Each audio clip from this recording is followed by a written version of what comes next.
नमस्कार, आप देख रहे हैं द एंगल। मैं हूं आपके साथ दीपाली माथुर। नजर डालते हैं इस वक्त की सुर्खियों पर। प्रधानमंत्री नरेंद्र मोदी से मिले बिहार के सीएम नीतीश कुमार समेत 11 दलों के नेता। जातिगत जनगणना पर रखा अपना पक्ष। पंजाब कांग्रेस में पूर्व प्रधानमंत्री के स्केच पर विवाद तेज। मुख्यमंत्री अमरिंदर के बाद सांसद मनीष तिवारी भी भड़के। लेडी डॉन अनुराधा चौधरी ने जमानत पर आते ही गुर्गे भेजकर कारोबारी को धमकाया। कुचामन पुलिस ने गिरफ्तार कर कोर्ट में किया पेश। केंद्रीय प्रदूषण नियंत्रण बोर्ड पहुंची बाड़मेर। लूनी नदी में आए रासायनिक पानी के अलग अलग लिए सैंपल। अफगानिस्तान पर अपनी नीति को लेकर अमेरिका के राष्ट्रपति जो बाइडेन आलोचना झेल रहे हैं। बाइडेन ने कहा कि उनका फैसला तार्किक, तर्कसंगत और सही है। तालिबान ने अमेरिकी सेना की वापसी से 2 हफ्ते पहले ही 15 अगस्त को अफगानिस्तान पर कब्जा कर लिया था। अमेरिका द्वारा ट्रेन किए गए अफगानिस्तान सेना के जवान तालिबान लड़ाकों के आगे पस्त हो गए। अब अफगानिस्तान में रहने वाले हजारों लोग तालिबान के शासन से डरकर देश छोड़ने की होड़ में हैं। जातीय जनगणना को लेकर बिहार के एक प्रतिनिधि मंडल ने प्रधानमंत्री नरेंद्र मोदी से मुलाकात की। बिहार के विभिन्न दलों का 11 सदस्यीय सर्वदलीय प्रतिनिधि मंडल मुख्यमंत्री नीतीश कुमार के नेतृत्व में प्रधानमंत्री से मिला। खास बात यह रही कि इस मुद्दे पर अलग राय रखने वाली भाजपा भी प्रतिनिधि मंडल में शामिल है। प्रधानमंत्री से मुलाकात के बाद मुख्यमंत्री नीतीश कुमार ने कहा कि बिहार के सभी दलों के प्रतिनिधियों ने अपनी बातें रखी हैं। हमने उन्हें बताया कि किस तरह बिहार विधानसभा ने जातीय जनगणना को लेकर 2 बार प्रस्ताव पारित किया है। मुलाकात के बाद नेता प्रतिपक्ष तेजस्वी यादव ने कहा कि राष्ट्रहित में हम सभी दलों के लोग एक साथ हैं। पंजाब कांग्रेस में विवाद खत्म होने का नाम नहीं ले रहा है।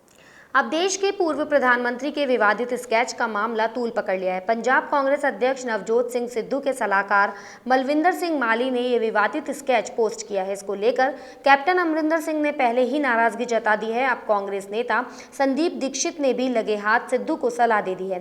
सांसद मनीष तिवारी ने भी कैप्टन की बात का समर्थन करते हुए पंजाब कांग्रेस के प्रभारी हरीश रावत से मामले में दखल देने की मांग की है। अफगानिस्तान से निकाले गए भारतीयों का दूसरा जत्था दिल्ली पहुंच गया। इनमें 146 भारतीय शामिल हैं। काबुल से विमान के जरिए निकालकर दोहा के रास्ते दिल्ली लाया गया। इससे पहले भारतीय एयरफोर्स का विमान 135 लोगों को लेकर वतन लौटा था। अफगानिस्तान में तालिबान के कब्जे के बाद से दुनिया के तमाम देश अपने नागरिकों को सुरक्षित निकाल रहे हैं। इसी कड़ी में भारत भी वहां से लोगों को लाने में जुटा हुआ है। मीडिया रिपोर्ट्स के मुताबिक भारत 22 अगस्त को 392 लोगों को अलग अलग विमान से लेकर आया है। देश में कोरोना वायरस के नए केसों में एक बार फिर बड़ी गिरावट देखने को मिली है। बीते एक दिन में 25,072 नए केस दर्ज किए गए हैं, जबकि 389 लोगों की मौत हो गई। स्वास्थ्य मंत्रालय के मुताबिक कोरोना की रफ्तार कम हो रही है। देश में एक्टिव केसों की संख्या में भी कमी आ रही है। देश में अभी तक 3 करोड़ 24 लाख लोग कोरोना को मात दे चुके हैं। हालांकि 3 करोड़ 24 लाख से ज्यादा लोग इस बीमारी की चपेट में आ चुके हैं, जबकि 4,34,000 संक्रमितों की मौत हो चुकी है। लेडी डॉन अनुराधा चौधरी ने 1 साल पहले वीडियो कॉन्फ्रेंसिंग के जरिए कुचामन के सट्टा कारोबारी को धमकाया था। पर कारोबारी सुनील कुमार गौड़ ने कुचामन थाने में इस संबंध में मुकदमा दर्ज कराया था। अवैध वसूली के लिए अपने वीडियो कॉल पर और गुर्गे भेजकर धमकाने के मामले में बीते 1 साल से फरार आरोपी लेडी डॉन अनुराधा चौधरी उर्फ अनुराग चौधरी निवासी लक्ष्मणगढ़ जिला सीकर को कुचामन थाना अधिकारी रामवीर सिंह जाखड़ ने प्रोडक्शन वारंट पर बापर्दा गिरफ्तार किया है। वृत्ताधिकारी कुचामन मोटाराम बेनीवाल ने मीडिया को जानकारी देते हुए बताया कि मामले में 2 आरोपियों बहादुर सिंह और श्याम सिंह को भी गिरफ्तार किया जा चुका है। उन्होंने बताया कि अनुराधा को न्यायिक अभिरक्षा में भेजने के बाद उसकी शिनाख्त परेड कराई जाएगी और उसके बाद पुलिस उसे रिमांड पर लेकर मामले से जुड़ी पूछताछ करेगी। पिछले साल 25 अगस्त को सुनील गौड़ नाम के व्यक्ति के घर पर 2 व्यक्ति आए थे और उन्होंने मोबाइल पे अनुराधा डॉन से बात कराई थी और उसने इस बात की धमकी दी थी, जिसके वजह से 27 तारीख को हमारे मुकदमा 203 नंबर दर्ज हुआ था। और इस अनुसंधान के दौरान 2 आरोपी श्याम सिंह और बहादुर सिंह को गिरफ्तार किया जा चुका और इसके मेन जो धमकी देने के आरोपी थी अनुराधा, वो इसमें हमारी वांछित थी, जिसको दिल्ली सेंट्रल जेल से पर्याप्त सुरक्षा जाब्ता के साथ लाया गया और लाने के बाद उसको गिरफ्तार किया गया और उससे पूछताछ की जाएगी। दातारामगढ़ के चक गांव की बेटी गीता सामोता ने यूरोप की सबसे ऊंची चोटी फतेह की है। चोटी फतेह करने के उपरांत वे अपने गांव चक आई। गांव पहुंचने पर ग्रामवासियों ने अभिनंदन कार्यक्रम आयोजित किया, जिसमें गांव के बड़े बुजुर्ग, महिलाएं, युवाओं ने गांव की बेटी का शानदार स्वागत किया। गीता सामोता ने यूरोप महाद्वीप की सबसे ऊंचे माउंट एल्ब्रूस पर चढ़ाई के दौरान आने वाली कठिनाइयों के बारे में बताया। कार्यक्रम के मुख्य अतिथि दातारामगढ़ विधायक वीरेंद्र सिंह ने बताया कि कन्या महाविद्यालय का सत्र शुरू होने पर प्रोग्राम किया जाएगा, जिसमें गीता सामोता को मंच के माध्यम से निमंत्रण भी दिया और कहा कि गीता बेटियों के लिए प्रेरणा स्रोत है। जैसे ही कोरोना का असर कम होगा तो मुख्यमंत्री अशोक गहलोत और पूर्व उप मुख्यमंत्री सचिन पायलट से भी मुलाकात करवाएंगे। लूणी नदी का दूषित पानी बाड़मेर जिले के समदड़ी तक पहुंच गया है। इसको लेकर केंद्रीय प्रदूषण नियंत्रण बोर्ड के वैज्ञानिक की टीम और विधायक हमीर सिंह भायल समदड़ी पहुंचे। उन्होंने किसानों से जानकारी लेने के साथ साथ लूणी नदी में आए रासायनिक पानी व किसानों के बेरों के पानी के अलग अलग सैंपल लिए। सैंपल रिपोर्ट आने के बाद रिपोर्ट बनाकर सरकार को देंगे। दरअसल बाड़मेर जिले की मरुगंगा नाम से विख्यात लूणी में पिछले एक दशक से पाली जिले की फैक्ट्रियों से नेहड़ा बांध में इकट्ठा रसायन युक्त पानी व जोधपुर की जोजरी नदी में एकत्रित दूषित पानी मानसून से पूर्व लूणी में छोड़ने के कारण नदी के तट पर किसानों की खेती को भारी नुकसान पहुंचा है। नेहड़ा बांध और पाली जाएंगे और मैं उम्मीद करता हूं कि ये भारत सरकार को रिपोर्ट देंगे। उस रिपोर्ट के आधार पर कुछ किसानों के लिए राहत हो सकती है, ये मैं महसूस कर रहा हूं और मैं खुद भी पीछे मुड़कर इसकी पूरी कोशिश करूंगा।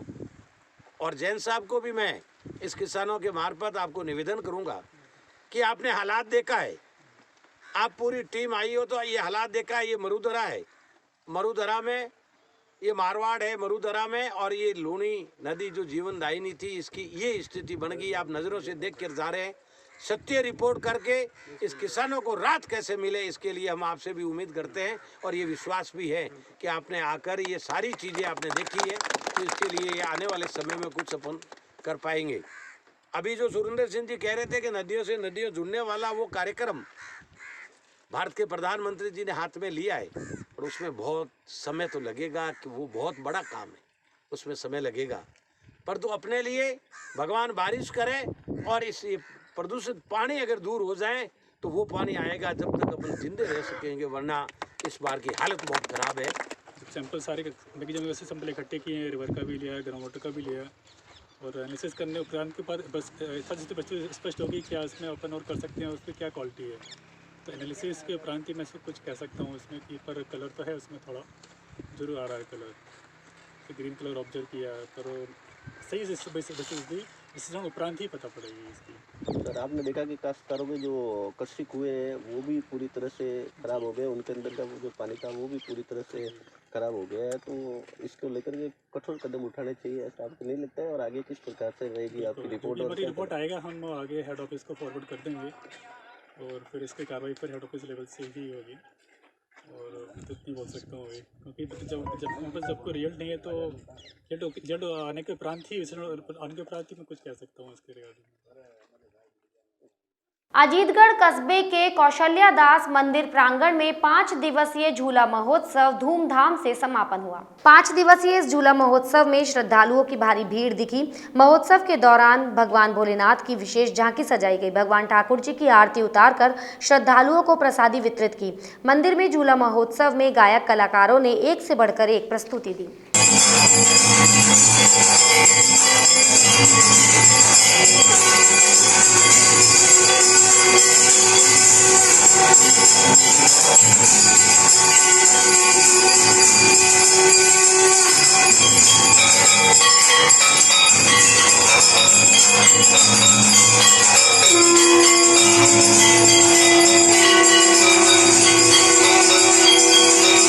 तहसील का गांव लोरोली खुर्द बरसात के दिनों में पानी से लबालब भर जाता है। ये समस्या कई सालों से है लेकिन आज तक समाधान नहीं हो पाया। ग्रामीणों ने बताया कि गांव के मुख्य रास्तों में करीब 2 से 3 फीट पानी भर गया है। कई दिनों से पानी भरे रहने के कारण बहुत ज्यादा गंदगी फैल गई है, जिससे यहाँ डेंगू, मलेरिया और संक्रामक बीमारियां फैलने का भी खतरा बना हुआ है।